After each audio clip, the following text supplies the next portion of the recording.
এবার যে খবরে নজর রাখবো, দিল্লিতে কমলনাথ এবং তার ছেলে নকুলনাথ কংগ্রেস ছেড়ে বিজেপিতে যোগ দিচ্ছেন। কমলনাথ এমনই কিন্তু জল্পনা সামনে আসছে। মধ্যপ্রদেশের রাজনীতিতে কমলনাথকে নিয়ে চলছে বিরাট জল্পনা। শনিবারই দিল্লিতে পৌঁছেছেন কমল এবং তার পুত্র। এখনো পর্যন্ত প্রধানমন্ত্রী নরেন্দ্র মোদী বা কেন্দ্রীয় স্বরাষ্ট্রমন্ত্রী অমিত শাহর সঙ্গে দেখা হয়নি, এমনটাই বিজেপির সূত্রে খবর।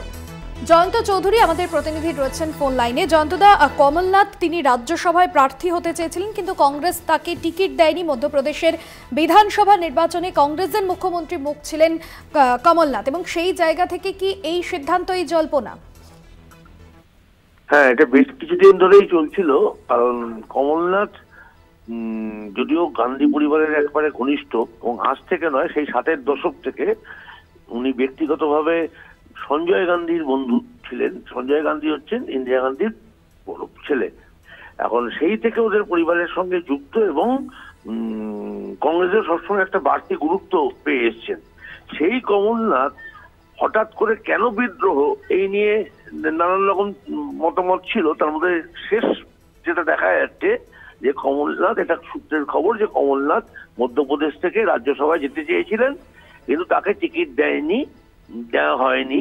বর্তমান নেতৃত্ব অর্থাৎ মল্লিকার্জুন খাড়গে, রাহুল গান্ধী প্রমুখ কংগ্রেস নেতৃত্ব সেই দেয়নি।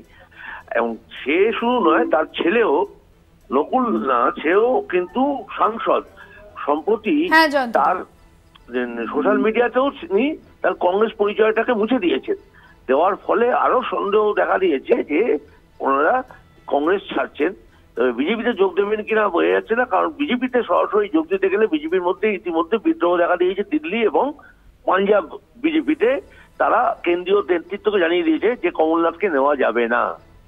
এখন দেখা যাক শেষ পর্যন্ত জল কোথায় গড়ায়। একদমই, ধন্যবাদ জানাবো জয়ন্তদা।